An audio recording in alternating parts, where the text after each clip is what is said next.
to the Superhero Cinephiles podcast. I am half your host, Perry Constantine. And I'm the other half, Derek Ferguson, coming at you live or semi-live from Brooklyn, New York. Live on tape, as they say on Stephen Colbert's show. Live on tape. How you doing today?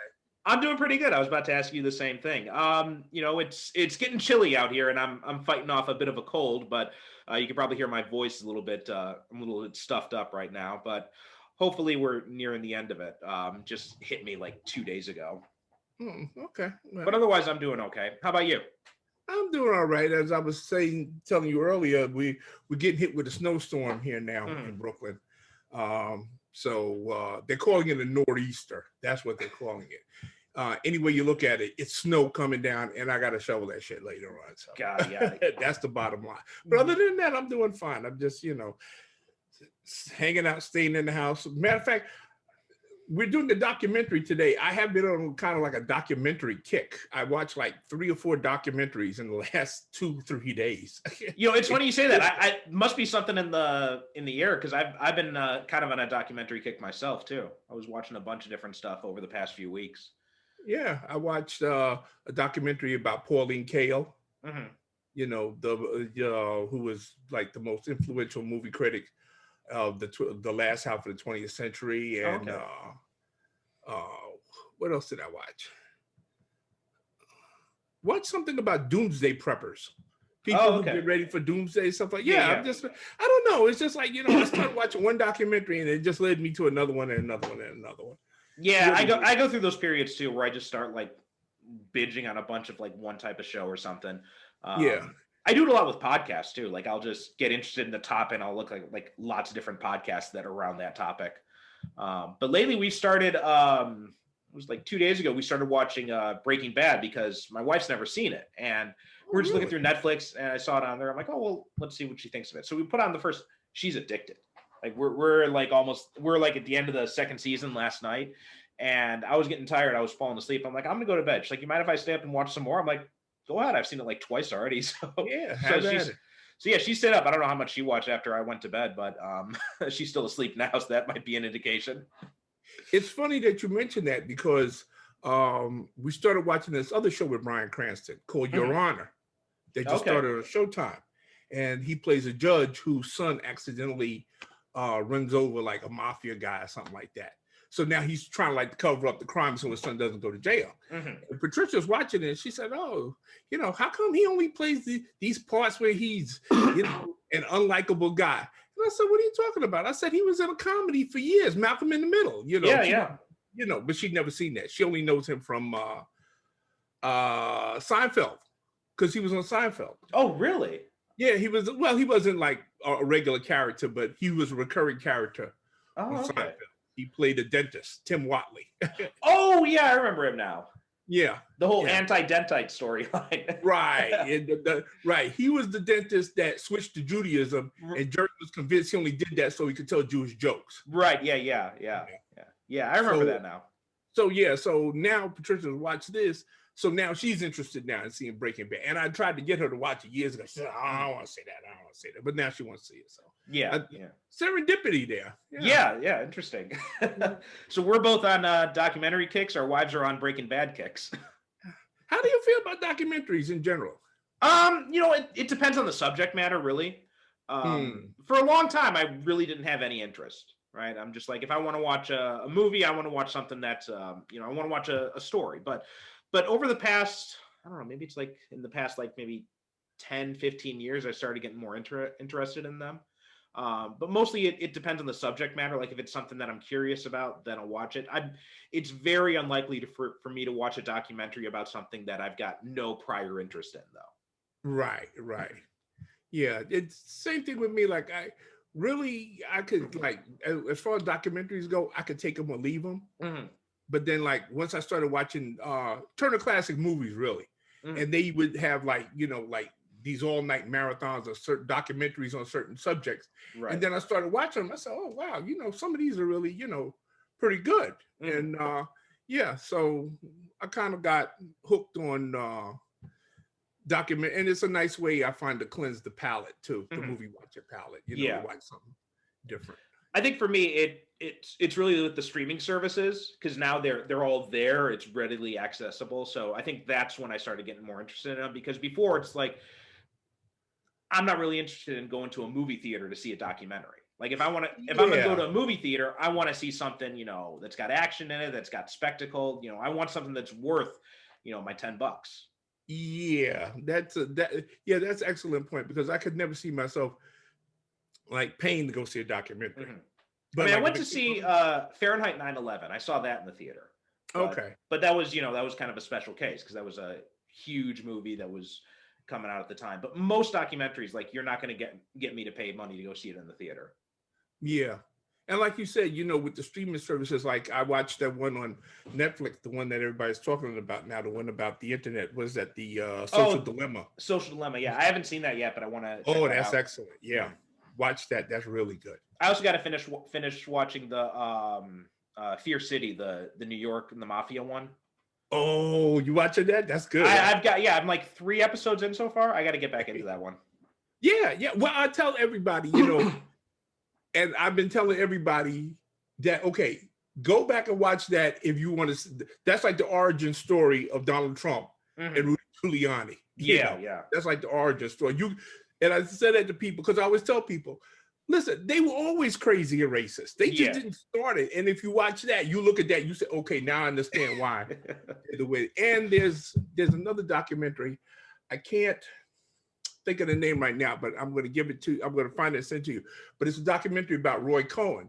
Oh, I didn't. Maybe not that one, but he was heavily featured in the Trump family documentary that Netflix did. Yeah, because you hear Donald Trump all the time. He was talking about, where's my Roy Cohn? Where's my Roy Cohn? Yeah. Well, if you watch this documentary that I'm talking about, you'll understand a lot why Donald Trump is the way he is, because that was like his mentor. Yeah. So I watched that and I said, oh shit, okay. It gave me a new insight into why he acts. Yeah. I know a little bit about Roy Cohn. Now, you want to talk about crooked motherfuckers. That's a guy who pretty much defined crooked motherfucker. Yeah. And I watched the movie version of the play Angels in America, in which he's a character played by Al Pacino. And I said, oh yeah, well, they must have exaggerated this. I mean, for the movie. No, you go back and you do your research into Roy Cohn, and you realize, no, they didn't exaggerate a damn thing. That's who he was. There's this really good podcast I've been listening to, just brief digression. It's called Behind the Bastards.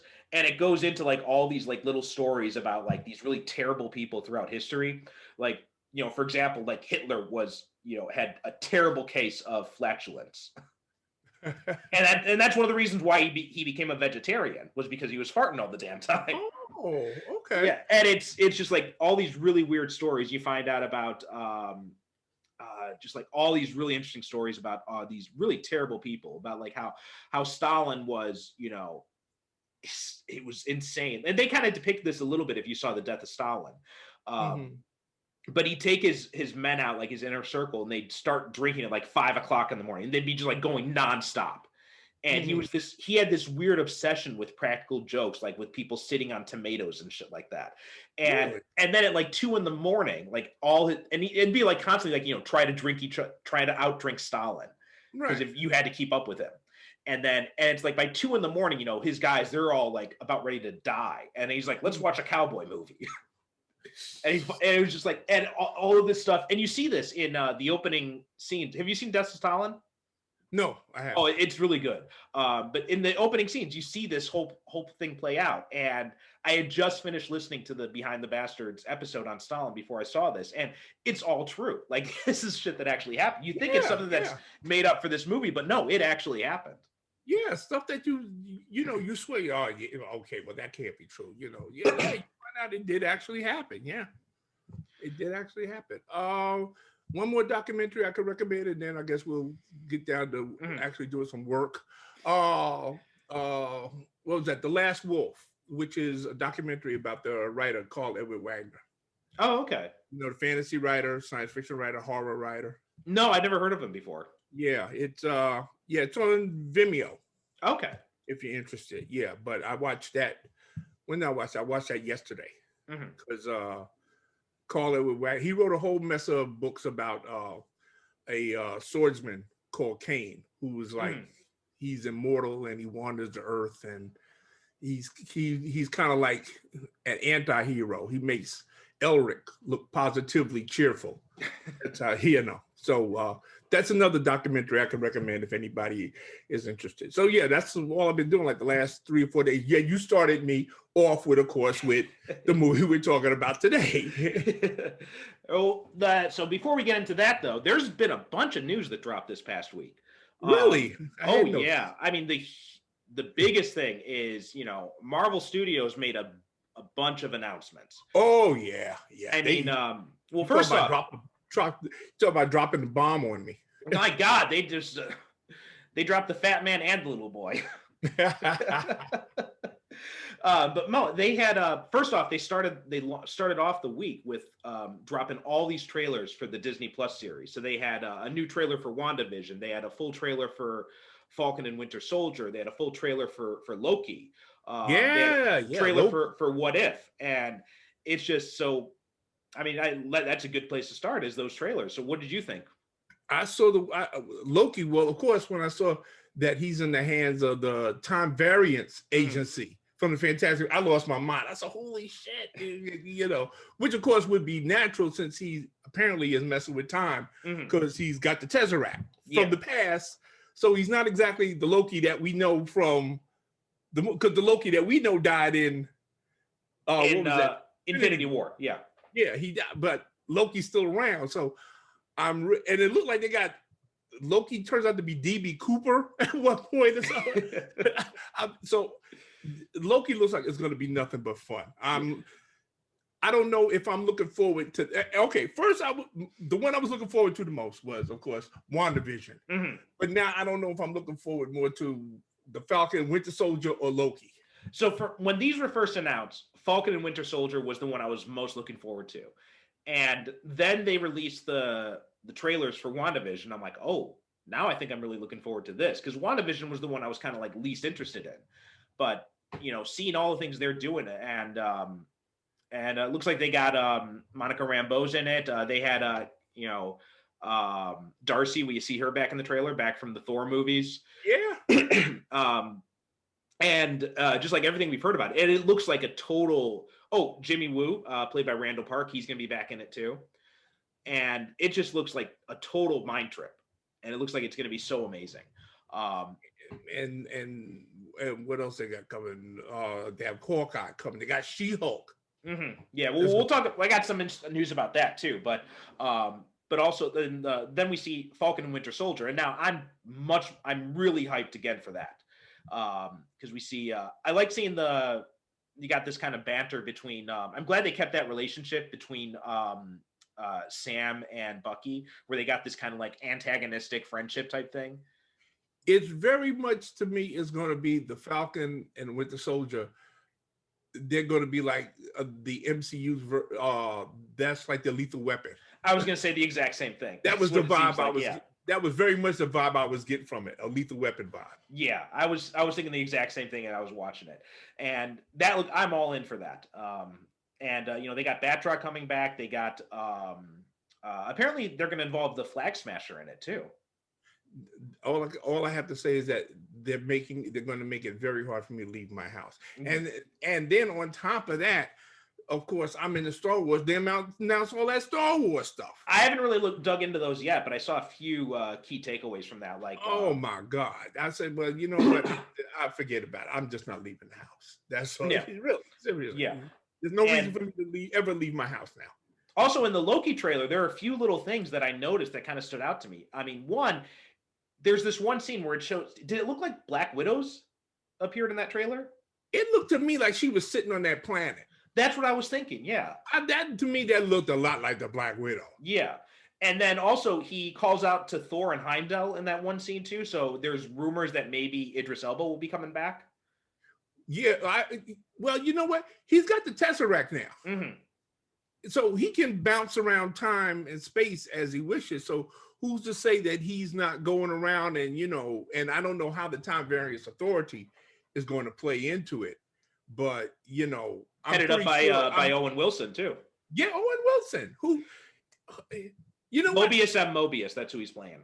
Yeah, Mobius and Mobius. Yeah, that's the guy who's like the supreme bureaucrat of that agency. I did not know that was him until I read it online somewhere. Really? I know that guy. I said, but I can't think of who it is. And I said his voice was driving me crazy because I said I know that voice, but it was the spiky blonde hair. Yeah, like the gray hair. Yeah, and he's got like a fuller face. Yeah, they gave him some facial. This is like, I think this is the first time I've ever seen him with facial hair at all. Yeah, he didn't look like himself at all. I'm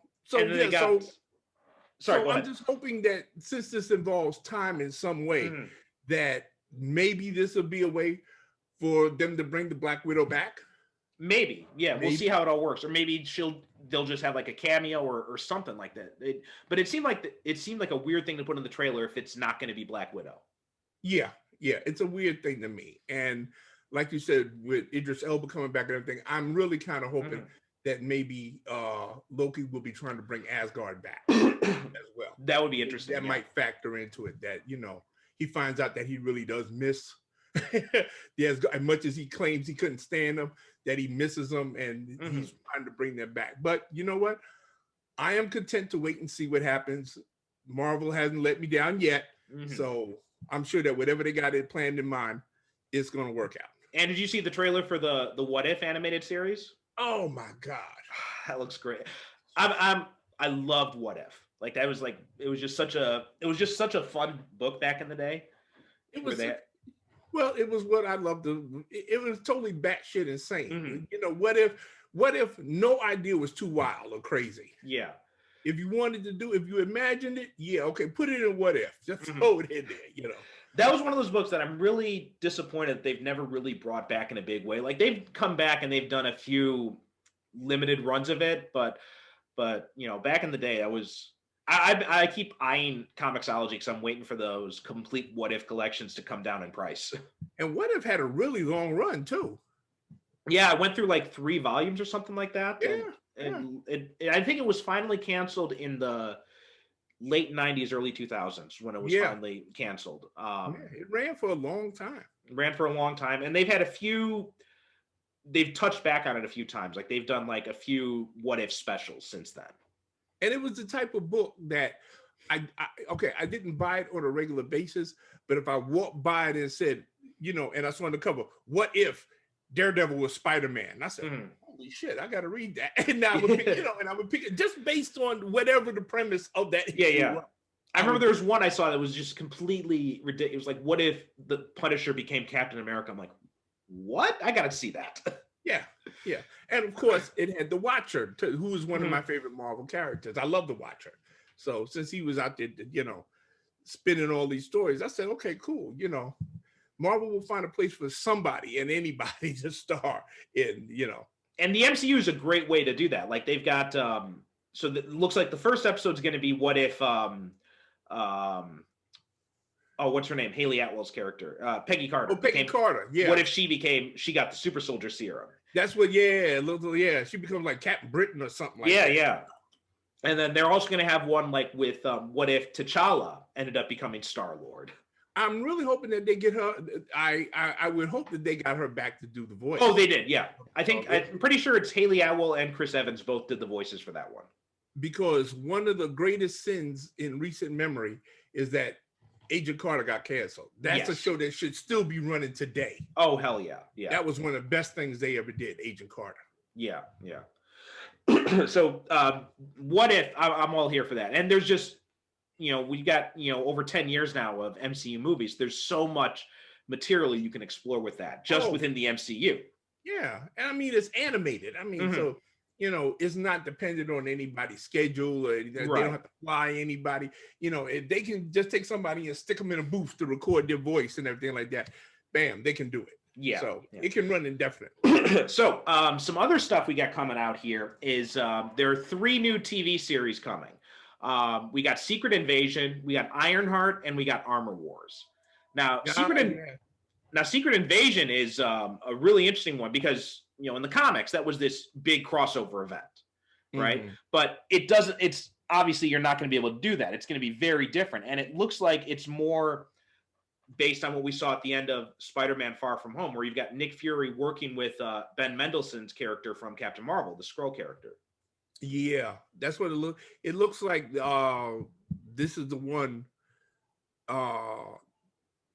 Okay, I think that this is probably the Nick Fury series we've been promising that they've been promising us for a while. Yeah, because I see, first image I saw associated with this was Sam Jackson and Nick Fury, and I said, "Oh, okay. Well, if he's in it, well, I'm down." Yeah, that's what. And this seems like such a better idea for that concept for Secret Invasion. Skrulls secretly infiltrating the government and all that. Having Nick Fury being the one to go after, that's such a better concept for it than what they did in the comics, where it was just a big crossover event. Yeah, it was just a bunch of spandex beating. Right, yeah. And this actually has a plot behind it as Secret Invasion. Okay, this is it. It's the Skrulls. Yeah. And so I'm loving that idea. And Sam Jackson and Ben Mendelsohn being in there, that's gonna be a lot of fun. Also, Armor Wars. So this is the perfect follow-up to Tony dying, because Tony Stark's dead now, and so it's open season on all his Iron Man technology, and so you've got Don Cheadle starring in this one, and which leads to some people speculating that maybe he'll end up becoming Iron Man at the end of it. I don't know how. I mean, I think that's mostly just speculation. I think they'll probably keep him War Machine, but I think he's going to stay War Machine. I can see them having a new Iron Man, but I don't think that Don Cheadle is going to be it. Yeah. I don't think so. Our Armor Wars, great classic 1987 Iron Man story. And that's apparently going to lead into Ironheart, which is the young character who they're going to. I just saw her name. Oh, Dominique Thorne. That's she's going to be playing Riri Williams, who she creates her own Iron Man suit. This is off of the comic books. Brian Bendis created this character, so it's like a female Iron Man basically. Yeah. So that's going to be another series they're launching on there. That looks like a lot of fun. So that's those are the new TV shows, and they also said that with She-Hulk, they're going to get. Tim Roth and Mark Ruffalo are both going to be appearing in it. Yeah, from what the little bit I read about it, that apparently is going to be heavily influenced by when John Byrne was on it. Okay. Treated it like a sitcom. And She-Hulk, she broke the fourth wall and she would talk to, so that's pretty much how they're going to handle it, which, if you want to set it apart from all the other MCU series, that's a good way to go. Do it like a little bit more, with a little bit more comedy and stuff like that. Do it like a lawyer show, but the lawyer, she's 7 foot tall, green, and super strong. Yeah. I think that's a great one. And I'm glad we're gonna see Tim Roth coming back as the Abomination. Yeah, because he just got captured at the end of the Incredible Hulk. He didn't die. So so now this is a good way for us to catch up on what's been going on with him since the end of that movie. Yeah, and we also got so Christian Bale's officially going to be in Thor: Love and Thunder. He's going to be playing Gore the God Butcher, which is from Jason Aaron's run on the character. They're also bringing back Sif. Yeah, Jamie Alexander's coming back to play Sif, which kind of surprised me, because I had heard rumors back when Disney Plus first started up, but I guess like the plans didn't work out for whatever, that they were considering giving Sif her own series. I think that may still be in the works. Huh? There may be. I read something. There may still be some talks about something like that happening. Yeah, because she may also appear in Loki as well. Okay. Yeah. Well, listen. As long as Sif shows up somewhere, anywhere, I don't care. As long as she shows up. Yeah, I'm really glad she's gonna be coming back in. Yeah. Big news too. We're finally gonna get Marvel's finally announced they're gonna be doing a Fantastic Four film directed by John Watts, who did the MCU Spider-Man films. Third time's the charm. Fourth time technically. Well, fourth time, yeah. Wow, fourth time's the charm, yeah. Although actually, I'm kind of in the minority that I didn't care too much for the first one, but I kind of like Rise of the Silver Surfer. A lot of people hated that one. I kind of like that one. Matter of fact, I liked it better than the first one. Yeah. I've only seen the first one like maybe 2 or 3 times, Mhm. but the second one I watched that like 4. And if it comes on now, I say, "Oh shit, Rise of the Silver Surfer," and I watch it. So, but yeah, I mean, listen, as long as they get John Krasinski to play Mr. Fantastic, I'm down. I was gonna say, like, that's the fan casting everyone's hoping for. John Krasinski is Mr. Fantastic, and Emily Blunt is Sue Storm. And you know what? I like John Krasinski, but I didn't really see him at it until I saw like one of these fan things that they did where he's in the costume, the Fantastic Four uniform, with the white temples. And I said, "Oh, okay, yeah, okay, now I can see it." Yeah, especially the bearded Reed, like the bearded one, right? Yeah. I said, "Okay, now I can see it." Yeah. And they're also getting Ant-Man and the Wasp. It's got a title, the third movie in the Ant-Man series, Ant-Man and the Wasp: Quantumania. It's called. Yeah, which will be introducing Kang the Conqueror. Kang the Conqueror, played by Jonathan Majors. We got a new actress playing Cassie Lang. Now it's Catherine Newton, who was just in the Freaky, the horror / comedy movie that just came out with Vince Vaughn. Okay. That was from the director of Happy Death Day, which is really good. Oh man, I love that movie. Who does that? Me and Tom DJ went to see that. Oh yeah, Happy Death Day 2. We saw that. Yeah, we saw that Happy Death Day to You. Yeah, we saw that one too. It was Happy Death Day and Happy Death Day to You. I was honestly surprised how much I enjoyed those movies. Those movies were a hell of a lot of fun. They got a comic book connection too. You know who wrote the Happy Death Day? Who? Scott Lobdell. Really? Okay. Yeah. I was surprised. We're watching it, and at the end, it says written by Scott Lobdell wrote that. Yeah, I was really surprised at how much I enjoyed them movies. They were, it was totally different from any slasher movie that I thought. And then when they brought in that science fiction element in the second one, it was totally unexpected. But you know what? They made that shit work, though. Yeah, I was hooked. Yeah. Oh wow, okay, yeah, it was really good. Folks, if you haven't seen it, once you finish listening to us, of course, go find. It may be on Amazon Prime. Go watch Happy Death Day and Happy Death Day to You. Yeah. We talked before about you were a fan of Disney Afternoon as well. Yeah. So they're doing a new version of Chip 'n Dale Rescue Rangers. Chip 'n Dale. It's gonna be a hybrid live action / animated feature with John Mulaney playing Chip and Andy Samberg as Dale. Oh, okay. All right. And I wouldn't say I'm rabid fans of theirs, but hey, it's Chip 'n Dale Rescue Rangers, so I'm going with it. Looks like a Green Hornet movie. They're doing a reboot, and they got David Coep, who wrote the Sam Raimi Spider-Man movies and also Jurassic Park. And I hope that they pull this one off, if for no other reason, that I can stop hearing the whining about the Seth Rogen. Oh, that's never going to stop. Oh my God, that movie. How long ago did they make that movie?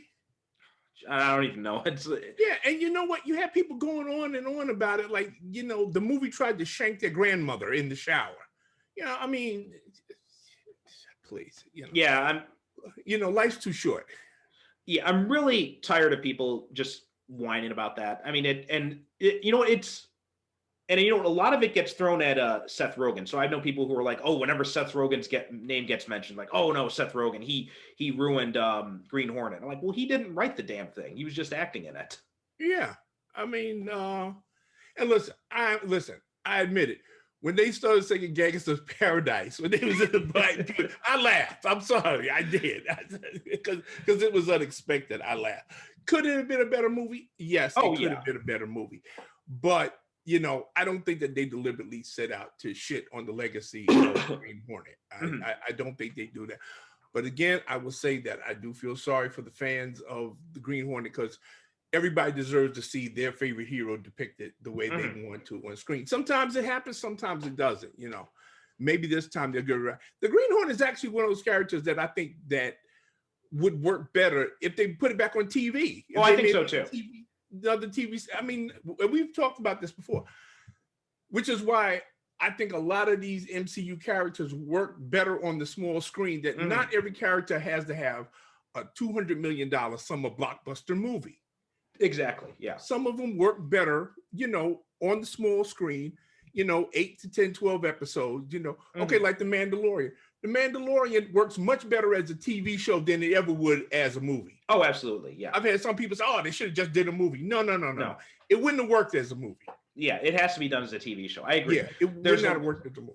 Yeah. You got the Avengers, the Justice League, they work as like these big spectacle blockbuster movies. But a lot of these other superheroes, I mean, you got to remember, they originated in serial storytelling formats. Like, perfect example is Spider-Man. I think Spider-Man works much better in a serial format than he does on a big screen.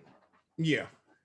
Daredevil as well, yeah. And I think the Netflix show proved that brilliantly. Yeah, Daredevil did not click until they did it as a TV show. And the X-Men. I think the X-Men would work much better on TV, like you do, 12 episode seasons on Disney Plus or something like that. I think that would work much better, because then you could get into all the soap opera dynamics, and that's really what made those Spider-Man and X-Men. The soap opera dynamics are really what made them so appealing. Yeah, I mean, Stan Lee was brilliant in that when he wrote Marvel comic books. Okay, when he wrote those characters back in the day, all he did was just take the elements from daytime soap operas and applied them to writing comic book characters. That's what he did. Because if you look at those early Spider-Man things where it was the love triangle between him and Gwen Stacy and Betty Brant and everything, well, that's pure soap opera. Oh, yeah. That's all that is. And him worrying if Aunt May is going to pass away, is going to die. And that was all taken from, it was like Stan Lee watched All My Children and Days of Our Lives and said, okay, now let me go write Spider-Man and Daredevil. Right, yeah. And the X-Men was the exact same thing, right? They did the exact, it was all about soap opera stuff and who's hooking up with who, and all these different power dynamics, all these different stuff. And it's hard to pull that off in a movie franchise. Right, because if you're putting all of this money into it, you got to go with the spectacle, because you're saying, well, that's what the people are paying to see. Yeah. So that's what you put in. But unfortunately, something has to suffer. And many times, as we're going to see, even with the movie we're talking about now, the story and characterization is the first thing to go. Yeah. If they got a choice between story and characterization and spectacle wins out every time. Now, speaking of Stan Lee, there's apparently a screenplay floating around out there about a biopic about Stan Lee and Jack Kirby in the early days of Marvel called Excelsior. Oh, okay. And it was voted on the blacklist. It was like one of the top 20 screenplays of the year voted on by the blacklist. Whether this leads to something or not, who knows? But I think this would be the perfect time to do like a Marvel biopic about the founders of Marvel. I think so too. I don't know. There was a book a few years back about Marvel, the founder. The Untold Story, right? Yeah, Marvel, the Untold Story. That would be great. Disney Plus really ought to do that as a miniseries. I would love to see that.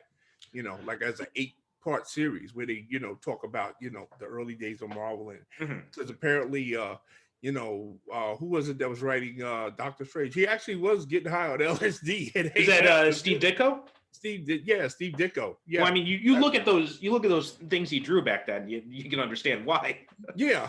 So, and all of the dynamics that's going. And what I liked about the book, that it was actually the people that was there that was telling the story. One thing that really ticks me off is when I read things online, like in these comic book groups and everything like that, and people are talking about what went on between Stan Lee and Jack Kirby as if they were in the room. Yeah. When it happened, that shit really pisses me off. You weren't there. How do you know what well, I heard this and this was said. Well, you heard. Yeah, exactly. You heard, you don't know. And it was a different age when they talk about, oh yeah, well, Stan Lee ripped them off and he robbed them and he did this and he did that and he did the other. First of all, it was a different time. It's not like Stan said, you know what, I'm going to deliberately take credit for everything these guys do and screw them out of money. Yeah. This is how business was done back then. Whether you like it or not, really, it doesn't really matter because that's how things were done. Yeah. There was no such thing as, what am I thinking of? The creator owned. Yeah. There was no such thing as that back then. If you created a character for Marvel or DC, well, then Marvel or DC owned it. End of story. Yeah, it was just kind of the way things were done, which is, terrible, but it is just the way things were done back then. And see, this is what I try to explain to people, and they say, well, that's no excuse. That's the way. I'm not saying it was an excuse. Just explain. Exactly. Saying. Yeah. What I'm saying is that you have to look at it in the context of the time in which it happened. That's just the way things were done. Thankfully, It's not the way things are done now. Thank God we've evolved and it's changed. But you want to look at what happened 50, 60 years ago through the prism of how you see things today. And that's just not going to work. Yeah. Yeah. End of whatever that was. I don't know. So one final bit of news. Apparently, Zack Snyder has said that he expects his Justice League cut to get an R rating, which includes Batman dropping the F-bomb, which I just kind of like, why? That's the thing. I just don't understand why. The most juvenile thing that I can think of is that you would think that I, as an adult fan of superheroes and comic books, would be more excited to see this movie just to hear Batman drop the F-bomb. You see, you're insulting my intelligence now. Yeah. If you think that that's going to make me wet my shorts and get me all, oh, now I really got to see this movie. No. To me, that's insulting. It is, yeah. And and I saw some people on, of course, Snyder fanboys like, oh, this is going to be so awesome. I'm like, why? Why? Well, okay. Now, finally, folks, I know you've been waiting a while. Even in the documentary, John Peters says that he wanted to have Michael Keaton in the Batman movie say, I'm Batman motherfucker. Yeah. Because he says, oh, because I know that would have got the kids. The kids would have loved that. Oh, really? That's the only reason why you wanted to put it in there? Yeah. Okay. I see. Say no more. Okay. I got. See, right there, that tells me where your mentality is at. Yeah. Okay. Yeah. So that's a perfect transition, because now we can talk about this movie, which is our first documentary pick. And that is The Death of Superman Lives, What Happened. And this was directed by, I'm probably going to mispronounce his name.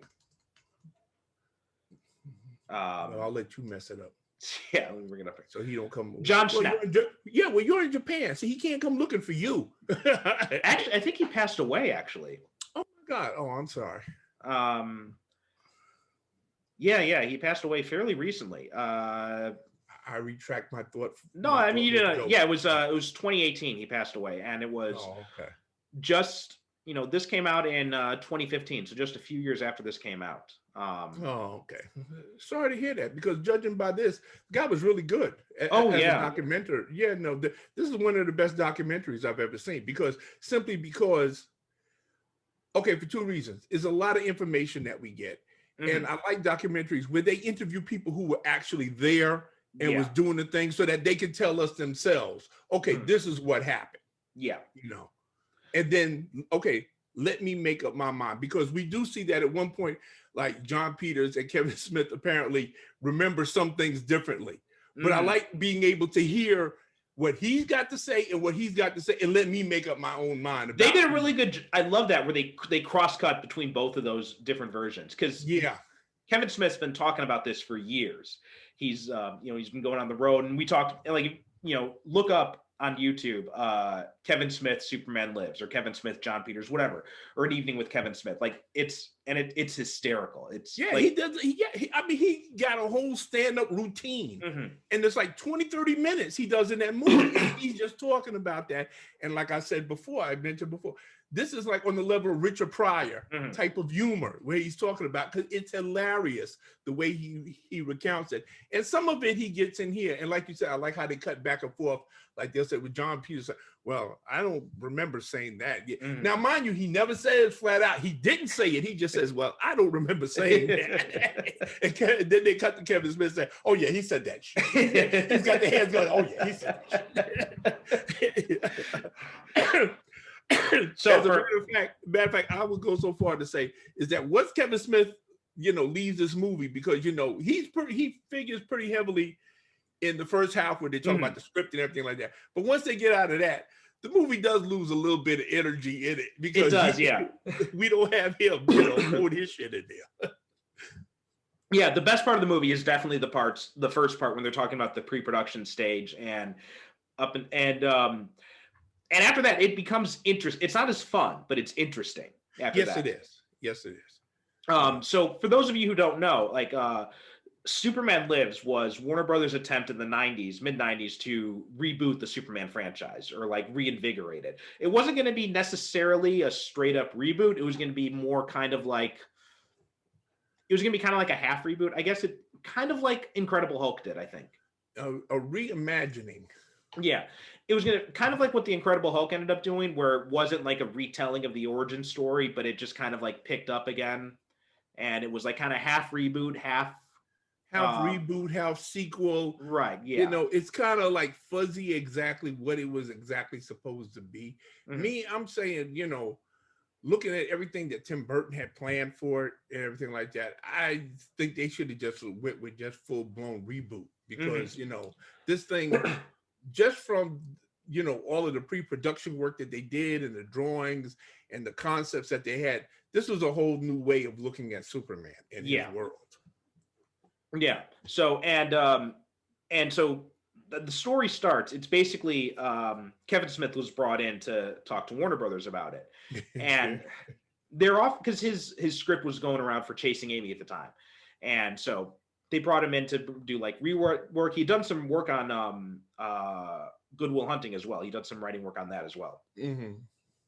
So he got invited in to have a talk with them. And they were talking about a few different projects and they mentioned Superman. And he's like, oh, I'd love to do Superman. And they said, okay, well, you gotta, give us a treatment and then go talk to John Peters. They give him the treatment and they like the treatment. He goes to meet John Peters. And John Peters had said that, you and me, we get Superman because we're from the streets. John Peters is funny. John Peters is a funny guy. I tell you, I like John Peters is a funny guy. And you know what I love about John Peters? That I do. I love because you know what? I don't get the feeling there's a malicious bone in this guy's body. It's just that he just doesn't get Superman. Yeah. That's all it is. He's and the people that they got to work on this project seem to have been divided between the people that knew Superman inside and out and the people that had no fucking idea what Superman was. It's really weird. You had these people that say, okay, well, yeah, this is Superman. He's from Krypton. Blah, blah, blah, blah. And you had these other people say, I don't get it. Just by the fact that John Peters says, I don't get why he has a fly. Yeah. Yeah. Really? That's like the most basic thing about Superman. Well, why does he fly? Well, he just flies, dude. Why does Aquaman breathe water? We don't worry about shit like that, But yeah, and he says it with a straight face. Yeah. And I don't want him to wear the costume. What do you mean you don't want him to wear the costume? How do we know he's Superman? It gets more bizarre the more you hear him talk, but there's also a sincerity in what he's saying. And there's one thing that he says that I kind of like, which makes me says, okay, well, this guy really didn't mean to fuck up Superman. He just didn't get it. When he says, yeah, well, people talk and they say that I'm very energetic and I'm very passionate and everything like that. He said, well, you know what? A lot of times that's the only way to get a lot of people working on the movie to do what they're supposed to do and get the money for the movie. And when he said that, I said, oh, okay. Now I understand why he's the way he is. Well, you watch him on screen when he's talking about like when they told him that they were going to shut down production and just like how pissed off he got about it. And it's like, he really believed in this project. Yeah. I mean, it's like, he was really sincere in thinking like, this was the way you have to do Superman. And I don't understand why he thought that's the only way you had to do Superman, but you can see that he really believed it. Yeah. And as a creative person, this was his creative vision of Superman, which is just as valid as yours or mine. Really. I mean, strictly from a creative standpoint, we may not have liked it. And like we were saying, okay, this movie would have been a train wreck Mm-hmm. But I would have paid money to see this train wreck. I really would have. After watching this documentary, I kept thinking like, this is the perfect way to sum it. Like, this would have been the best, worst movie of all time. I think so too. Mm-hmm. I think so too. Because when you know what, and when you look at Cage, when he's doing, like the costume fitting and everything like that, and there's a good picture of him in the suit, and you look at him and you say, something, he might have pulled this shit off.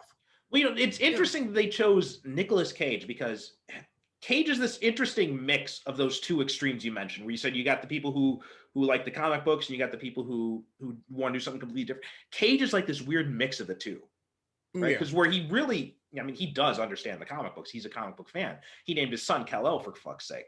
Mm-hmm. So he understands the comics. He knows the comics inside and out. But then he's also got this desire to really twist it and change it and do something new with it. So it's this weird melding of those two, and I think would have been really interesting to see. Yeah, like I like they have a part where excuse me, he's trying to get a handle on Clark Kent, and he's got the Mickey Mouse t-shirt and he's got the baggy jacket and and I'm looking at him, and it's interesting because we hear him talk in the background. He's talking to Tim Burton about how he's putting Clark Kent together. And I'm saying, okay, well, something? He's thinking about this. He's not just doing it because I can always tell when Nick Cage is being lazy. Oh, yeah. When he's being lazy, he does Elvis. But he's not doing Elvis when he's trying to get a handle on Clark Kent and his personality and his character and how he, sees the world, and how I said, okay, there's an actor at work here, honestly trying to put together a character. Yeah.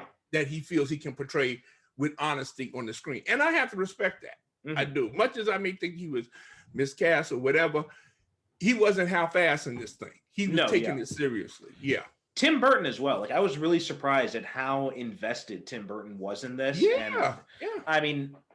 And it is really interesting when you hear him talk about how, I had always done these movies, because everybody expected, like, when you're going to get Tim Burton's Superman, you're going to get a dark gothic version of Superman. And then you hear him talking about it, he's like, no, I didn't want to do that. I did want to do something that was, bright and more in the light. And you think about what he did after this. Like, he ended up doing Big Fish and stuff like that. And you're like, well, you know what? After seeing Big Fish and like Charlie and the Chocolate Factory and all these other movies that were, these not really dark as far as visually, but very bright type of movies, it would have been interesting to see like what he would have done, took that kind of approach with Superman. Exactly. Yeah. I mean, it's different because it's Tim Burton. But let's face it, you don't hire Tim Burton to work on any movie unless you want Tim Burton. It's just it's not like hiring. Okay, and I don't mean to disparage the guy. Just use him as an example, folks. It's not like if you hire Brett Ratner. Brett Ratner, you're hiring to make a movie, and you tell him how to make a movie. He'll do it just the way you want it done. Right. No problem, no issue. It'll be on schedule and under budget. No problem. No, no backstage gossip, no fighting with the actors, anything like that is going to get done. But you hire Tim Burton, you hiring the whole package. You're hiring a vision. Presumably that's what you're hiring for. You don't hire Tim Burton and then tell him, okay, well, you can't make this movie. And they had some other interesting casting choices. Like, one of the things that I thought was really interesting when they were talking about Christopher Walken as Brainiac. Oh, yeah. That, I think that would have been an amazing choice, especially because they were also thinking about Kevin Spacey as Lex Luthor and having the two of them interacting on screen. Yeah, which goes to show you how far back, people have been thinking about Kevin Spacey as Lex Luthor. Yeah, who eventually ended up playing him in Superman Returns, but they were talking about it, back in '95 when this movie was in production. And how cool would it have been? Because I think that if they had gotten her to play Lois Lane, she would have blown every other Lois Lane that we know out of the water. Sandra Bullock, yes, that would have been an amazing choice as well. Yeah. Now that much as I love Margot Kidder, I feel Sandra Bullock would have made me forget her. Especially you look at her in the movie that really stands out in my memory when I think about her as Lois Lane is A Time to Kill. Yeah. Her in A Time to Kill, like that's basically Lois Lane. That's Lois Lane, exactly. Yeah. Yep. You're right. You nailed it. Yeah. And seeing her as Lois Lane, that would have been amazing. That would have been really good to see. And also, this would have been the first time we saw a superhero crossover, because they were going to have Kevin Smith wrote Batman into the script. Yeah. And he talks about the scene during the funeral of Superman, where Batman apparently takes over all of the TV screens in Metropolis to deliver some kind of sermon, a message of hope to the citizens of Metropolis. Although I don't know, Batman's kind of like the last person in the world you might, but hey, see, if I was writing it, it would have been Wonder Woman. But hey, I didn't write it. But hearing Kevin Smith talk about the whole process that he went through of writing it and everything like that is something that I feel that everybody who dreams of writing a screenplay in Hollywood, they should really watch Kevin Smith talk about it. Because when he talks about when he says he gets a phone call, they tell him, well, you got to go the next day and you got to, read the screenplay for John. And he says, oh, you mean give it to him? He said, no, you got to read it to him. He doesn't read screenplays. He said, what the fuck? He said, you shouldn't be. He said, should I tuck him in too? It's hilarious. And he goes to John Peters' house, and John Peters lays down and he reads the screenplay to him. Yeah. Now, this is why I found that so interesting. Because again, we get an insight into John Peters. Never once in this documentary did I, and I watched it twice to make sure I know what I'm talking about. I never heard him refer at any point to story or characterization. It was all about the visuals with him. It was, yeah. That's all he knows is visuals. Because and you know what? I admire the man for, he says, oh, I don't read. He said, no, I don't read screenplays. He does, because he's not interested in anything except the visuals. Yeah. That's it. And because Kevin Smith says he was reading at one point, going to the Fortress of Solitude, and the first thing is, okay, well, we got to have a fight. And that's the thing with him. Okay, well, we got to have a fight here. We got to have a fight here. We got to, nothing about story, nothing about characterization. It's all about, well, we got to have a fight. Or we got to have, like a big visual. I want the skull ship. That's all I know. I just want the skull. Yeah. And I said, okay, that's the way his mind works. Well, it all ties back to like his 3 big rules that he had for Kevin Smith, right? He said like Superman can't fly, he can't wear the costume, and he has to fight a giant spider in the 3rd act. And here's when I knew, watching this documentary, here's when I knew John Peters was full of shit. Because he said, oh, that it was a Thanagarian snare beast. And I'm like, that's a Thanagarian, that's a thing from the comic books. Yeah. Only a comic book fan would have thought to name it a Thanagarian snare beast. Right. John Peters did not come up with that. That was Kevin Smith. No, you're right. That was Kevin Smith. Yeah. Kevin Smith came up with that. Yeah. Yeah. So yeah, when he said that, oh, it was a Thanagarian snare beast, I wasn't talking about a spider. No, you were talking about a spider. Kevin Smith. You were talking about a spider. And what cracks me up is that when he's talking about the spider, and Kevin Smith says, well, why a giant spider? He says, well, don't you know that spiders are the most dangerous predators on the planet? The same thing he says about the polar bears later on when he wants polar bears to fight Brainiac at the Fortress of Solitude. And Kevin Smith says, well, why would Superman have polar bears guarding the Fortress of Solitude? Because at first he's like, well, Brainiac goes to the fortress, he's looking for shouldn't he have like some guards there? And he's like, well, it's Superman. He doesn't really need guards. And then when and Kevin Smith says like, and then I went to Lorenzo and I told him about it. He's like, why would Superman have guards? Yeah, even that, right? Even that dude. It's the Fortress of Solitude. It's called that for a reason. But he has the polar bears, and he attributes the same things to the the polar bears are the most dangerous predators. I said, oh man, please, John, just say you got to think about spiders. Because at one point they've been talking about some of the pre-production work, and Superman is in the subways for some reason, and he's he's fighting giant spiders in the subways for some reason. Don't ask me why. And it's the dude just got to think about spiders. It's funny and then he ends up making Wild Wild West, where Kenneth Branagh ends up getting a giant spider body. And Bill's a giant spider. Yeah. So yeah. And I don't know why he just doesn't go do Spider-Man. It's also really weird that he's you're talking about the visual thing and like the writing process. Like he keeps calling up Smith with all these weird ideas, right? He's like, oh, so the Star Wars movies are out now. He's like, we need Chewie in the movies. Like, you want me to just write Chewbacca into the Superman movie? He's like, no, we got to give Brainiac like a sidekick, a little pet dog or something, an alien pet dog. Mm-hmm. And it's like, and then and when he saw Chasing Amy, he's like, you know what? I really liked I can't remember the guy's name, the guy who played the black guy in Chasing Amy. Go ahead, it'll come to me. Dwight, I think it was Dwight Ewell or something like that. I can't remember exactly. Something like that. Yeah. But anyway, he says it's like, and he's gay black guy. He's like, I want that guy's voice in the movie. And he's like, so what? He's like, yeah, give Brainiac a robot sidekick and use that guy's voice. Like, you want Brainiac's sidekick to be to have the voice of a gay black man.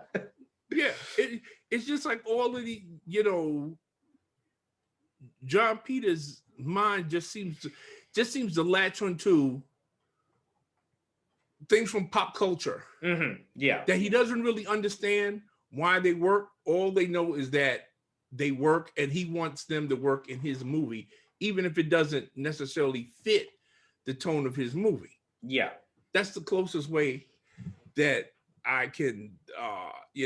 One of the things that they did say in there, that they had mentioned that I kind of like, they were going to have a robot that is kind of like Elron from the comic books. That was what they were going to name him. They were going to name him Elron. Yeah. No, they were going to name him. Yeah, and that was going to accompany Superman from Earth, and he was going to be like his guide and his mentor and stuff like that. And then he was actually going to become the restorative suit that brings him back to life and everything like that. That concept I actually kind of like. And there was a lot of concepts that they had in this movie that I actually kind of dug.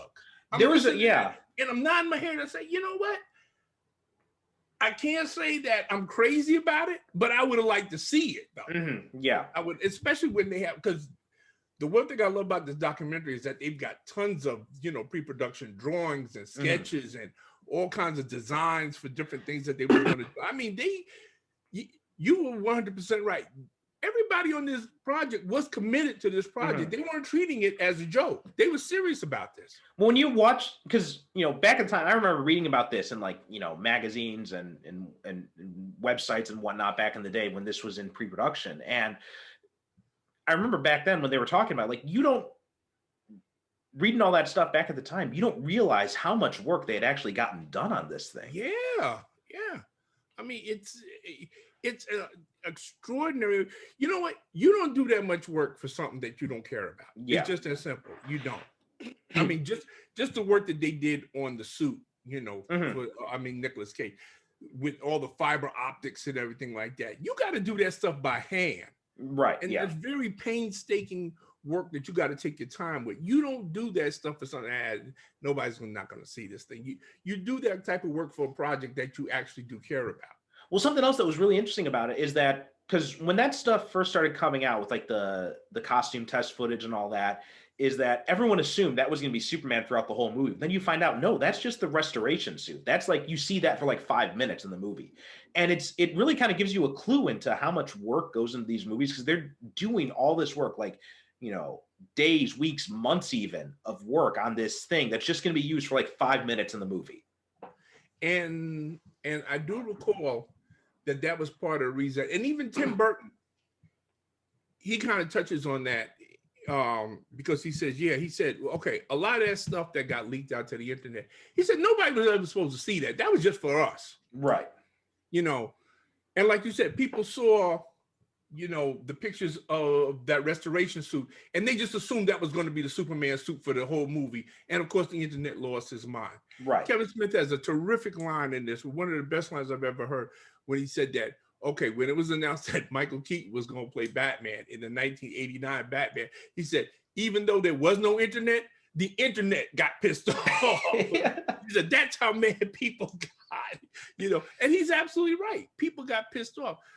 People see one little thing, and it never fails to amaze me. And I read stuff, on Facebook and Twitter, how people will see one picture and they will extrapolate an entire conspiracy theory out of this one picture. Well, okay, well, where do you get all of this from? Mm-hmm. You know, and basically that's what happened with, you know, this movie when that picture of Nicolas Cage came out and everything. But like I said before, Tim Burton says, you know, he said, now that's why if I'm doing something, he said, I do it in a bunker 3 miles down with one camera. He said, yeah. He said, because there's shit that I just do just for me. And he's absolutely right. You know, I'm a firm believer, and people talk about, oh, no. The fans deserve to know everything. Well, no, you don't. No, you don't.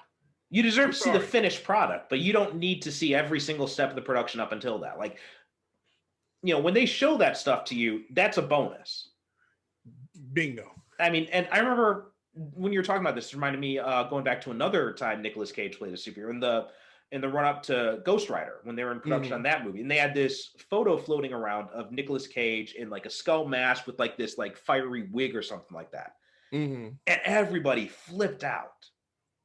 But you know what? That's just they're just doing tests for colors and that kind of thing to kind of see like what works together. Like all people don't understand how much work goes into these movies and how much this stuff is like used as placeholders for something that's going to be put in digitally after the fact. Exactly. You know, the equivalent, you know, okay, it's like if I was to like print,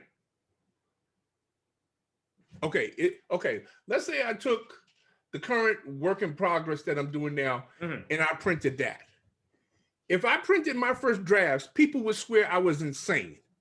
They would, because there's all kinds of digressions and there's shit thrown in there. And there's matter of fact, I cut out a good 50% of my book in the process of writing the second and third draft. But if I print now, movies are the same way. If you were just to be presented with the pre-production stuff and the first draft for the screenplay and everything like that, you say, oh, this shit is crazy. This will never work. But then when you see the finished product, you say, oh, wow, that was a pretty damn good movie, because it's a process. Yeah. But we're in this thing now where fans definitely have this entitlement. And this is where we get that thing that you've spoken on so accurately before about these fans demanding that they deserve to see the Zack Snyder Justice League movie. And if they don't get to see it, there will be repercussions. Well, see, this is where you get that type of mentality from fans believing that they deserve to be on every stage of the creative process. And no, you don't. You're not entitled to that. You should. The only thing you're entitled to, like you said, is the finished product. Yeah.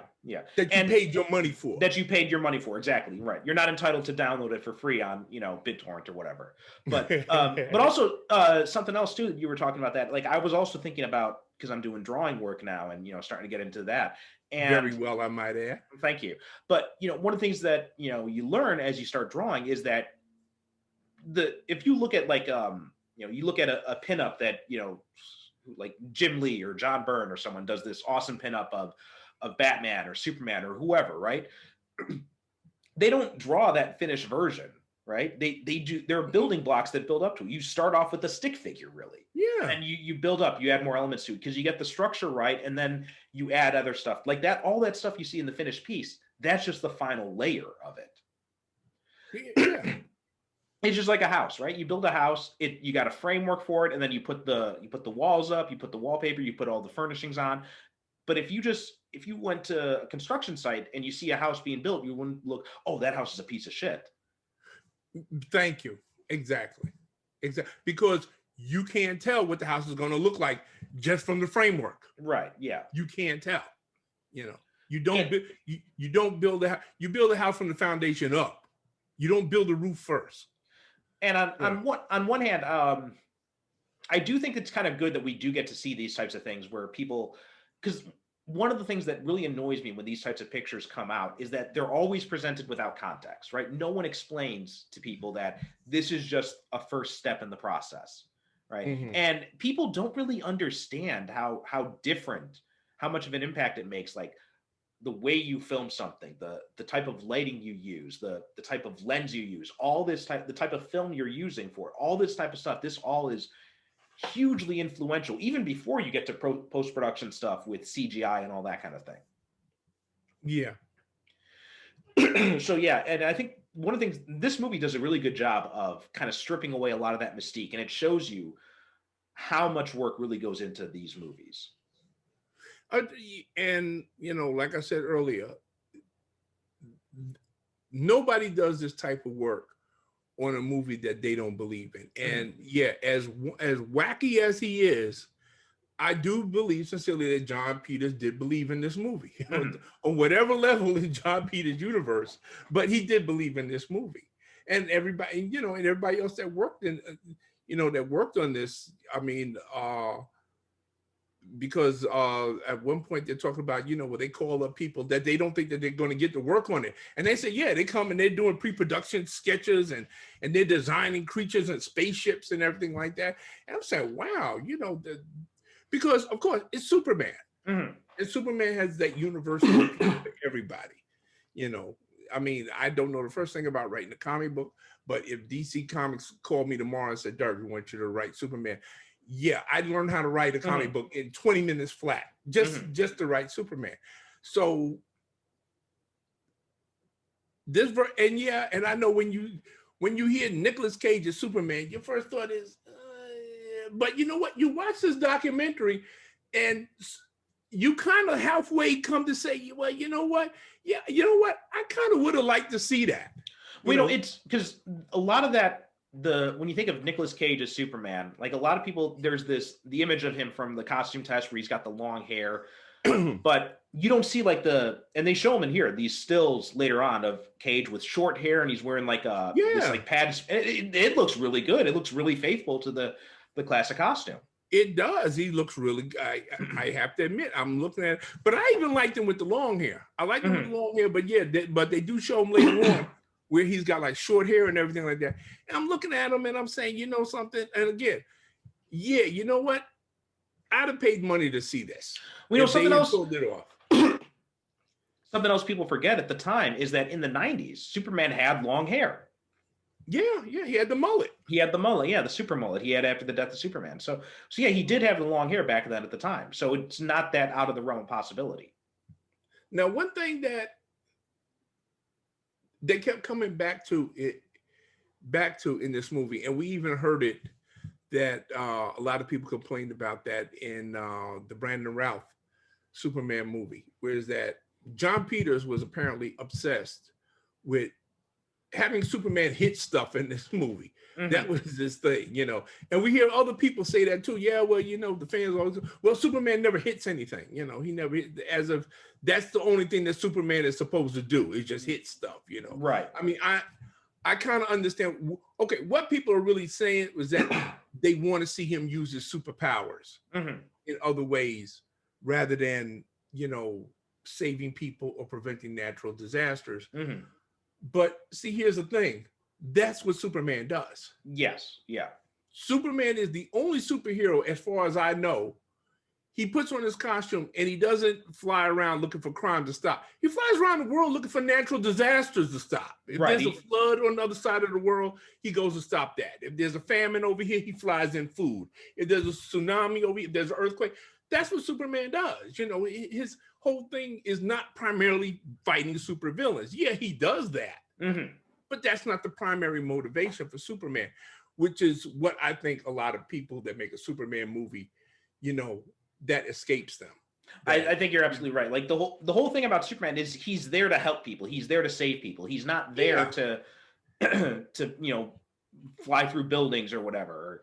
He's there to help other people. That's one of the things that the Richard Donner movie did such a great job of capturing. Yeah, exactly. Okay, Batman, his thing is stopping crime. Right. That's what he does. See, he puts on his costume, he goes out to look for criminals and crime and stuff. That's what he does. Fighting crime by beating people up. Right. But that's not what Superman does. He doesn't do that. Oh, yeah, of course, if he's flying back from, stopping a famine in Bangladesh, if he hears that there's a bank robbery going on, yeah, he'll fly down, he'll stop it. But he's not going to go out of his way to look for bank robberies to stop. Right. That's what I'm trying to say. That's not what he does. And that's what both the Richard Donner movie and also the Superman Returns did to a certain extent as well. They really did a good job of capturing that Superman is out here to save people, right? Right. Like he's got that choice he has to make in Superman Returns. Do I go out to stop Lex Luthor, or do I go save the people who are in danger right now in Metropolis? And he goes and he saves the people in Metropolis. Yeah, exactly. Which is the choice that Superman will always make. Yeah. It will always be to help the people first. You know, Lex Luthor, listen, he can find Lex Luthor later on. That's not a problem. He can find him anytime he wants him, you know. But it's the people that need his help right now. There's something else that happened in this documentary, which I thought was really interesting. When they're talking to, I think it was Wesley Strick was his name, who was one of the screenwriters on Batman Returns. Mm-hmm. And this kind of shows you the mentality they had, where, because Kevin Smith even mentioned this, why don't you go to the comic book guys and ask them? They know how to do Superman. They're doing Superman really well. So why don't you ask them to do it? And they're like, well, no. And this kind of shows you how much Hollywood has changed. The mentality has changed in the years since, where they said, oh no, those are comic book guys. We don't talk to the comic book guys. We talk to the movie guys. And and it's so funny that now you have all this crossover between the comic book and the movie guys, right?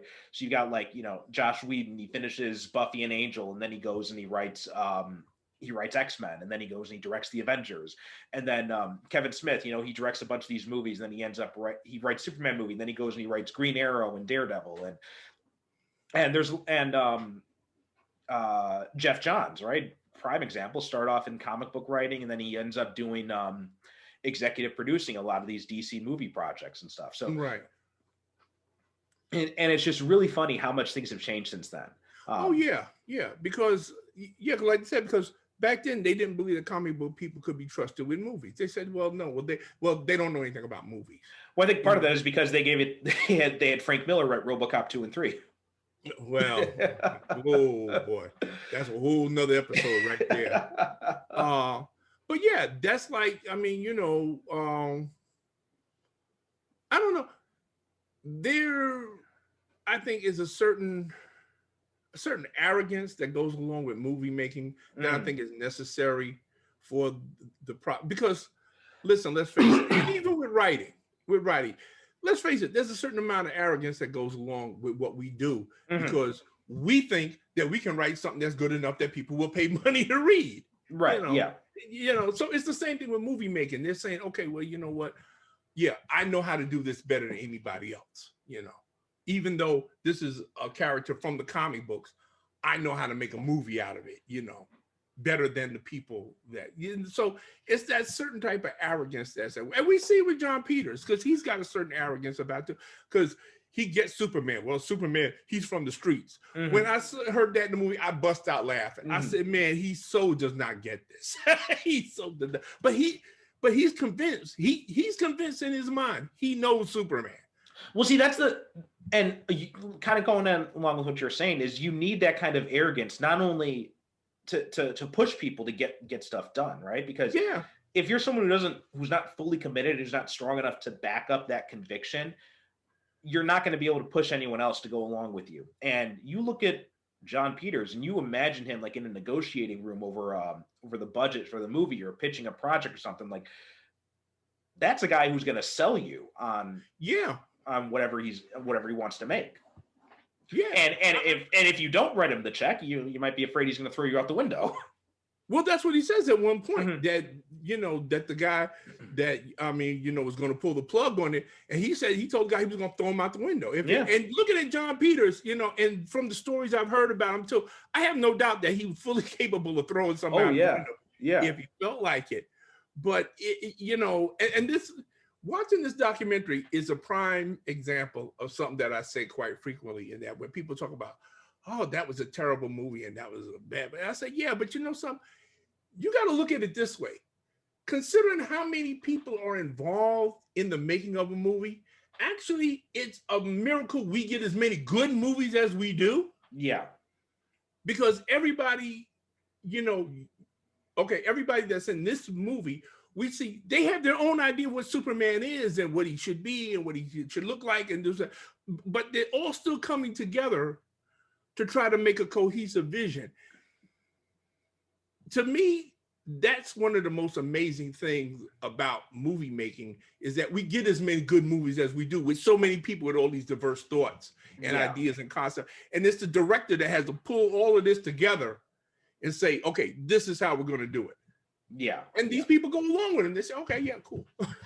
It really is. You're right. And it's so interesting to like just kind of like peel through the layers and like get this look behind the scenes at just how much stuff goes into it. And you look at some of these designs, and on the one hand, you know, when you hear they're hiring people who don't know Superman, who've never had any exposure to Superman, and on the one hand, you think, well, that's stupid. Why would they do that? But then you look at some of these production designs and some of these ideas some of these artists have, and you're like, well, you know what? I kind of see why they wanted to go with someone who's not so influenced by the comics, because there's some really unique takes on that. And if nothing else, this movie would have been amazing to watch visually, just from a visual perspective. Visually, it would have been eye-popping. And yeah, you make an excellent point right there, because sometimes, you hire somebody from the comic books and they just may be too close to the material and they can't see it any other way except this way. And you need somebody like, you know, like, remember we were talking a couple of weeks ago and I was saying that, well, instead of the word adaptation, we should start saying translation. Right. We're talking about taking something from one medium to another. Okay, when you take Superman from the comic books and translate him into visual medium, you know, that's a different animal altogether, with certain needs that have to be served and met that you can't do in comic book, and vice versa, because there's certain things you can do in the comic book with Superman you can't do in live action. Yeah. And that's okay. That's okay. Even they had Superman on radio. Now, Superman really shouldn't work on radio, but your imagination fills in the gap. Your mind provides the special effects. So now you're seeing the best Superman that you've ever seen, because you'll provide, and all of those three mediums, comic book, radio, and movies, are all valid interpretations of Superman. There is no one right way to do Superman. There can't be. I mean, the character's lasted for 80 years because he's changed. So that's what I'm saying. Looking at this documentary, Tim Burton and Nicolas Cage, it would have been a weird shit movie. It would have been batshit insane. But you know what? I got the feeling that it would have been a lot of fun to see. If nothing else, you know, and visually, like you said, visually it would have been a knockout. Because I was going back and I was rewinding and I was freezing the frame of some of the production designs and, you know, the artwork and everything like that. And some of that stuff would have looked fantastic on film. Absolutely, yeah. And it's, especially some of the stuff that really stands out in my mind, like the whole idea of, you know, using, you know, because John Peters was so obsessed with the spider idea, he's using the idea of, like, you know, having Brainiac's body just be like these giant spider legs under a cloak. Like, that's that would have been freaky, and it would have been awesome. And again, what is it with him and spiders? You know, but yeah, that would have been a great visual where he has a cloak, and they said it would have been one part where he takes it back, and all he is just spider legs up underneath. Yeah, and you imagine that, especially when they were talking about Christopher Walken playing Brain. You imagine Christopher Walken's head just on this giant robot spider body. Oh my God, yeah. I would have loved to see that. Yeah, and perfect choice for Brainiac, actually, Christopher Walken. And yeah, it's such a, and it is weird to see Tim Burton and like his take on Superman, and you realize that he was really trying to do it right. Like John Peters, I think he had his idea of Superman and he was so convinced that this is the one. But Tim Burton is a little bit different in that I think like he was trying and figure out Superman. Okay. Here's the thing about Tim Burton. You look at his earlier movies, right? You look at most of his earlier movies, and what it's actually about is about, and I didn't figure this out until I saw Edward Scissorhands. And Edward Scissorhands is a metaphor for creativity, because the one thing that he has, most creative thing about him that he has is those razor blades that he uses, but it separates him from other people because he can't touch them because he'll cut them to death.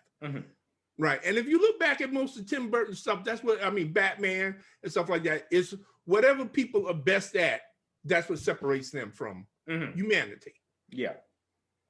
That's kind of a hard concept to apply to Superman because he puts what he's best at in the service of humanity. So yeah, Tim Burton is having a hard time figuring out Superman because his thing is all about characters. His characters are on the outside. Mm-hmm. And Superman, yeah, and I know they say that a lot in this movie. Well, yeah, Superman's an outsider. Well, no, he's not.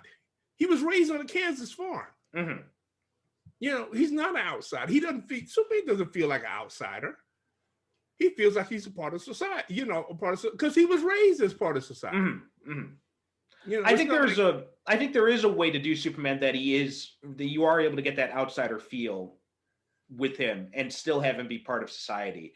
And I think that really comes in the Clark Kent identity, right? Because Clark Kent has to purposely put on an act, right? He can't really be himself in that way because he has to put on this act to throw people off the scent that he's Superman.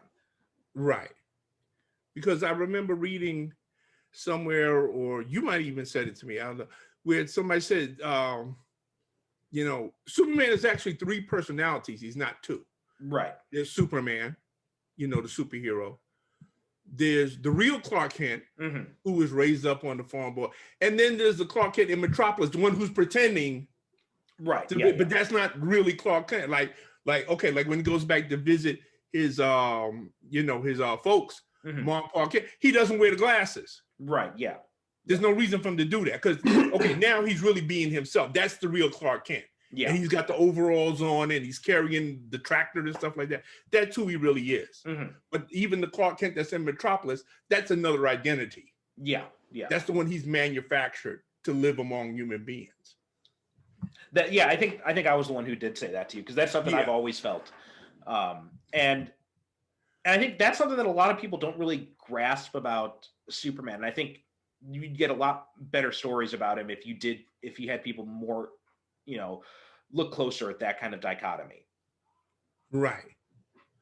Yeah, because to me, I've always thought Batman was more of an outsider than Superman. Oh yeah, definitely. Like it always kind of surprised me when people say that Superman's unrelatable, but Batman is because Batman has no powers. But but Superman, I think, is a much more relatable character because, he's got to put on a mask to kind of hide who he is. He's got to try to, put on airs around other people to kind of fit in. He's got to, he grew up in a, middle-class household, basically. He lives in society. He lives in an apartment in New York City. He's not a billionaire who grew up without parents living in the outskirts of town and then and didn't go to college, but ended up traveling the world to learn martial arts. Like, I don't know. I don't understand how people think that's more relatable just because he doesn't have superpowers. Yeah. And to put it on, to put it on a personal note, see, I can relate to Superman more because as Clark Kent, he's got to, pretend he's somebody else to, deal with, society and everything mm-hmm. like that. Okay. Growing up, when I went into certain situations involving white people, mm-hmm. there was a certain way I had to act. There was a certain way I had to speak. There was a certain way I had to act. I couldn't be myself. I had to act in a certain way because I knew that I was dealing with certain types of people. Right. And Black kids in the era that I grew up in, we were taught this very early on in life that, when you go out into white society, this is how you act. Mm-hmm. This is what you do and this is what you say. If you want to come back home, this is what you better do. So that's why I think I relate to Superman more because he kind of does the same thing. He says, when I go among humans, I have to act this way, I have to talk this way, and I have to be this way so they don't suspect who I really am. Absolutely, yeah. So, to me, that's why Superman always worked for, and you're absolutely right. I got Superman more than I like Batman. But yeah, Batman is a privileged white kid, who got pissed off because his parents was killed. And he just said, well, I'm going to take revenge on the whole world because my parents got killed. Yeah. Whereas Superman, he says, you know what? I want to do good for people. I want to help people. Even the bad people, they deserve to be helped too. It's a very positive message that Superman has. And I don't understand why people don't embrace it, but I hear that, well, he's a Boy Scout, and he's unrealistic, and he's this, that. I said, really? You can't relate to that worldview that, well, I just want to help people and do good? Well, I mean, like that's the entire, rescue and medical professions, right? I mean, yeah, you could say, well, people become doctors because they want to make, but that's like you talk to most people who become doctors. Most of them don't do it because they want to make money. Most of them do it because they sincerely want to help people. Exactly. I mean, yeah, the money is good, mm-hmm. and they're not going to lie to you about it, but yeah, that's why most of nurses, mm-hmm. every nurse I've ever talked to, they got into it for one reason. They got into it because they wanted to help people. Yeah. It's just that simple. And they go through a lot of time, expense, and sacrifice mm-hmm. to do these jobs. That's why when they said that in this country, when they said, okay, well, the first ones that's going to get, the vaccine is the medical workers. I said, well, duh. Yeah. Of course. They should be the first ones to get it. The doctors and the nurses. Who's going to take care of us if they're not well? Yeah. Take care of them first. Yeah, definitely. But all right. But Superman, yeah, he's kind of like the ultimate doctor for the world, Right. Yeah. And well, just like, people who go into like these search and rescue, right? I mean, search and rescue, it does. I don't know how much it pays. Probably pays okay, but I'm guessing doesn't pay as well as like a doctor. Certainly doesn't pay as well as like a stockbroker or something like that. But people do it because they do want to help people. Okay, let me tell you something. One thing that pisses me off. One thing pisses me off whenever they put out a warning.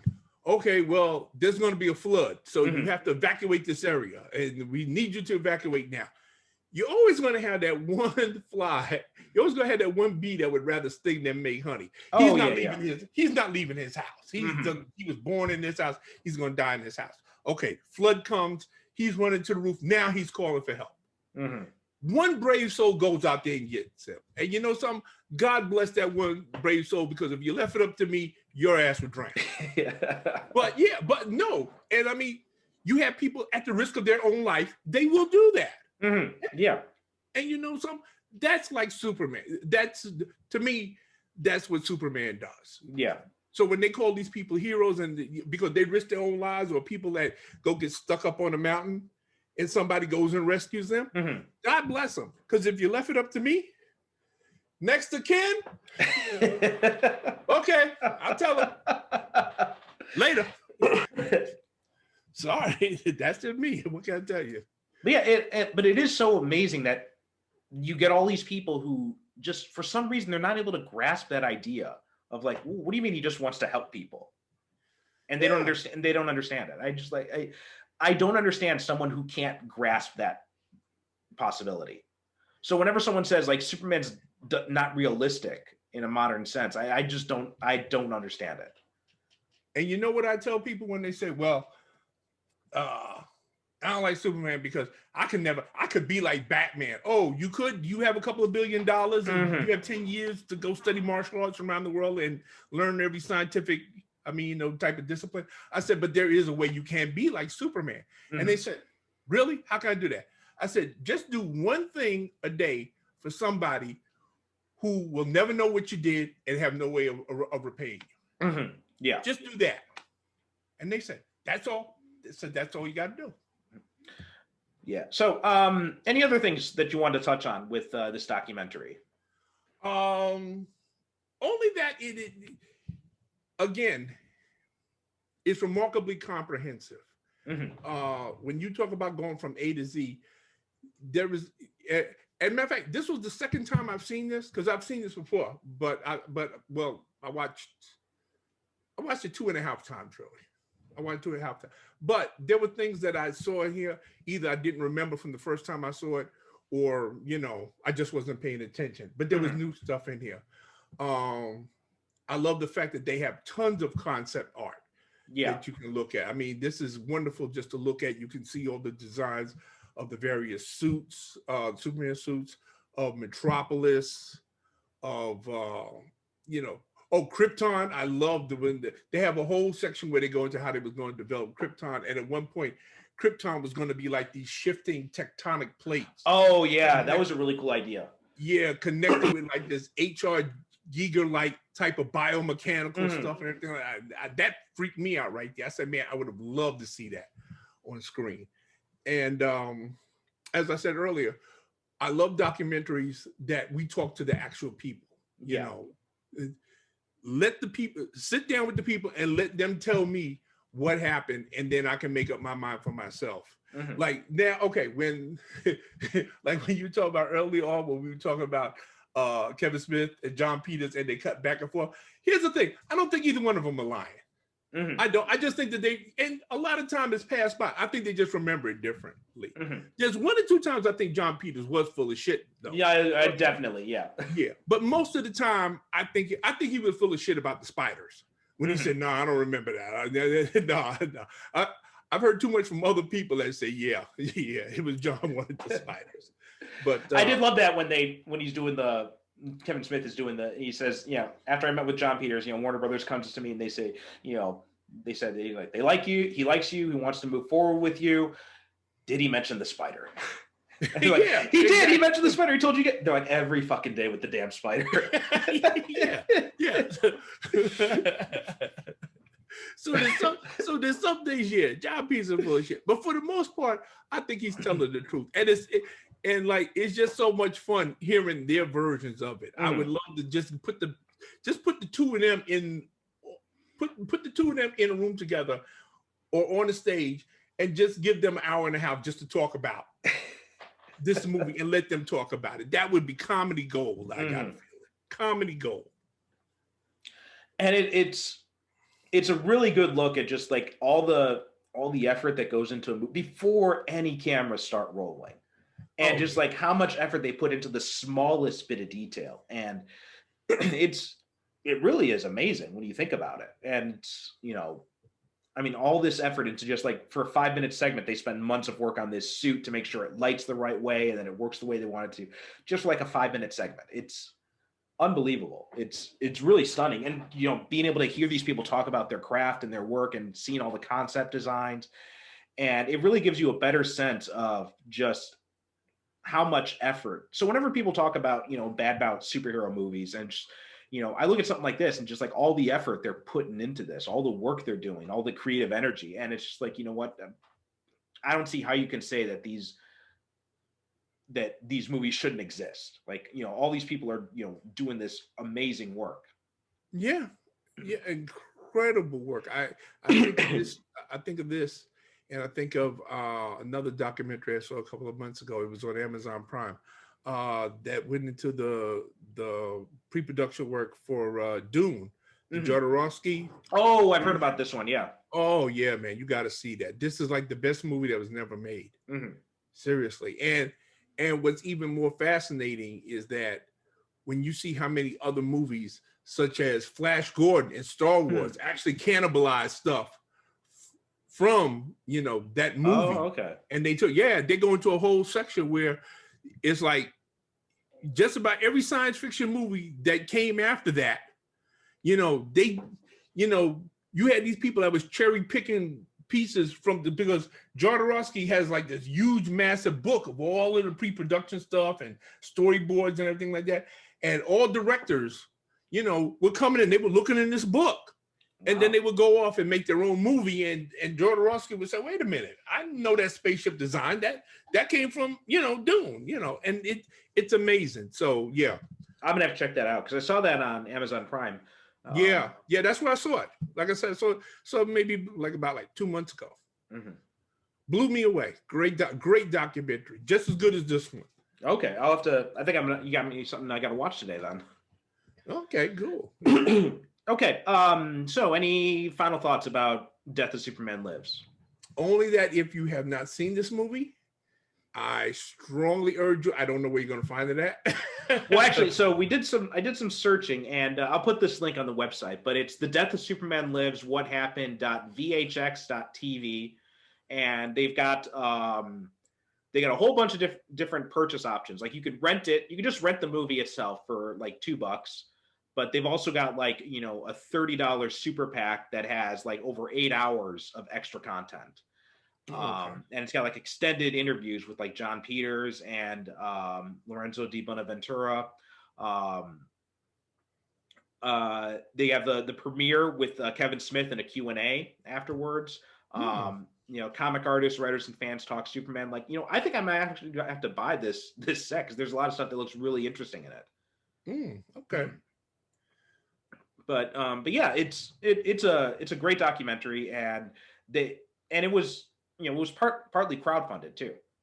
Yeah. If you watch it, you will see at the end, and apparently they list everybody that contributed to this movie, and it's like about it's a good 2-3 minutes of names that are just scrolling by, people that contribute to the Kickstarter fund for it. So yeah, I mean, it gives hope for people that want to do movies of this type, or any movies at all, really, because a lot of movies you have now, even Spike Lee, he financed one of his movies. I think it was The Sweet Blood of Jesus. I'm not sure. I have to look it up, but I believe that that was funded by Kickstarter. Well, also the Veronica Mars movie too. That was also partly by Kickstarter as well, I think. Oh, it was. Oh, yeah.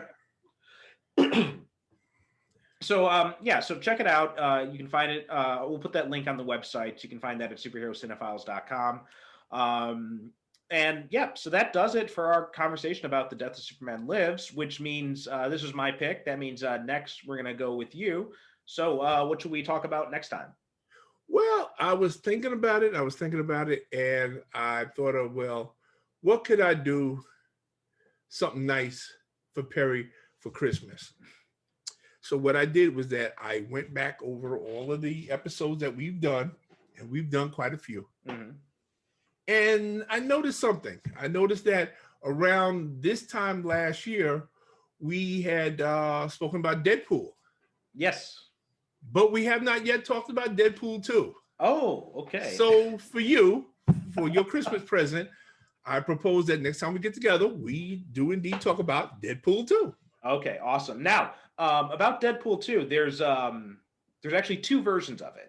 So I want you to try to see if you can find I think it's called the Super Duper Cut. Okay.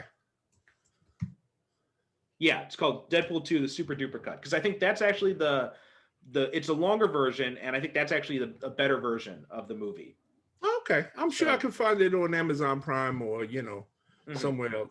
I'll find it. Don't worry about it. Okay, cool. All right, so I'm excited about this. Cut. Yeah. So join us next week. We'll talk about Deadpool 2, the Super Duper Cut. And yeah, that does it for us for now. Head on over to Facebook, Superhero Cinephiles. Join our Facebook group. Follow us on Twitter and Instagram at Super Cinema Pod. And the website is superherocinephiles.com. For those of you who are listening on the podcast feed, we're on YouTube as well. You can find the link for that also at superherocinephiles.com. You can, watch our faces as we talk about this if you don't want to just hear us. And if you're afraid to look at our faces, then you can just listen to the podcast feed. So you have you don't have trust me, you don't have to look at us if you don't want to. All right, but that does it for now. Thanks so much for listening, and we will talk to you next week. Okay. Take care. God bless. Thanks for watching. Visit us on the web at superherocinephiles.com, and remember to subscribe to watch more of our videos.